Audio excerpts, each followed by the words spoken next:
Hello all, ఈరోజు Sunday కదా, మీ ఇంట్లో స్పెషల్స్ ఏంటి? ఒకవేళ ప్రాన్స్ అయితే డెఫినెట్గా ఈ రెసిపీ అయితే ట్రై చేయండి. ఫస్ట్ మనం ఎంత తీసుకుంటున్నామో క్వాంటిటీ చూసుకోండి. దానికి తగ్గట్టుగా కొంచెం ఉప్పు, పసుపు వేసి ప్రాన్స్లో నుంచి వాటర్ వచ్చేలాగా మగ్గించుకోవాలి. తెలుసు కదా, ప్రాన్స్ నీట్గా క్లీన్ చేసుకోవాలి. నరాలు మాత్రం తీయడం మర్చిపోవద్దు, ఎందుకంటే నరాలు ఉంటే అది హార్ట్కి ఎఫెక్ట్ అవుతుంది. సో చూసి చేసుకోండి ఓపిక్గా. ఇక్కడైతే నేను ఉప్పు, పసుపు వేసి దాంట్లో నుంచి మొత్తం వాటర్ వచ్చేలాగా మగ్గించుకుంటున్నాను. ఇక్కడ నేను కొంచెం శనగపప్పు యాడ్ చేసుకున్నాను. ఒకవేళ మీకు అప్పటికప్పుడు కావాలి, శనగపప్పు నానడానికి టైం పడుతుంది అంటే జస్ట్ ఉట్టి ప్రాన్స్తోనే చేసుకోవచ్చు. కాకపోతే క్వాంటిటీ ఎక్కువ రాదు, ప్రాన్స్ కాస్ట్ కూడా ఎక్కువే అండి. ఇష్టం లేని వాళ్ళు ఎవరు ఉండరు కదా, సో అందుకనే ఒక 2 hours త్వరగా నానాలి అంటే హాట్ వాటర్లో నానబెట్టేయండి. ఓన్లీ ప్రాన్స్ అయితే కొంచెం కార్న్ఫ్లవర్ యాడ్ చేసుకోండి. సో ఇక్కడైతే రెడీ అయిపోయాయి. చక్కగా మగ్గిచ్చేసాను. శనగపప్పు కూడా ఒక 4 hours 2 hours చాలు, 2 hours నానబెట్టాను. నానబెట్టిన దాన్ని ఇలా మిక్సీలోకి వితౌట్ వాటర్ తీసుకోండి. అండ్ ప్రాన్స్ కూడా పూర్తిగా చల్లారనివ్వాలి. కొంచెం జీరా, అల్లం వెల్లుల్లి పేస్ట్, ఎండుమిర్చి, మీకు స్పైసెస్కి తగ్గట్టు, ఉప్పు, ఇంకా 2 పచ్చిమిర్చి. చెప్పా కదా, స్పైసెస్కి తగ్గట్టు మీరు దీంట్లో మిరియాలు యాడ్ చేసుకోవచ్చు ఎండుమిర్చి బదులు. 2 పచ్చిమిర్చి, కొంచెం గరం మసాలా.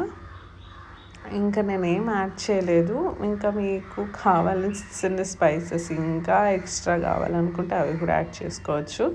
అండ్ మనం ఉడికించి చల్లారి పెట్టుకున్న ప్రాన్స్ అన్నీ వేసేయకండి, కొన్ని వేయండి. మిగతా కొన్ని చిన్న చిన్న పీసెస్గా కట్ చేసి వేస్తే దాంట్లో బాగుంటుంది.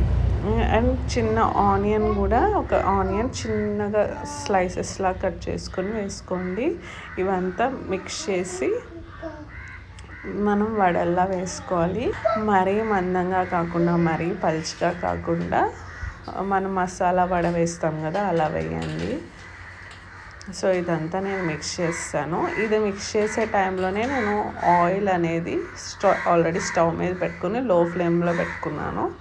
సో ఇవి అన్నమాట, జాగ్రత్తగా వేయించండి. ప్రాన్స్ కదా, ఆల్రెడీ కొంచెం స్టీమ్ అయ్యి ఉన్నాయి. పెట్టి చూస్తూ చేయండి, మాడిపోకుండా.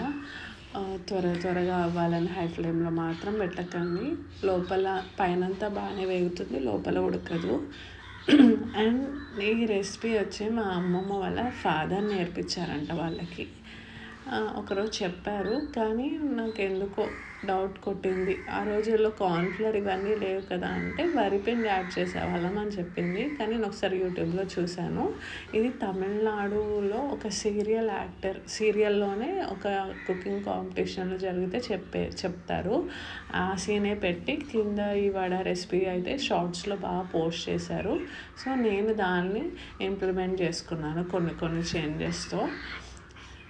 సో ఇదండి ఫైనల్ రెసిపీ.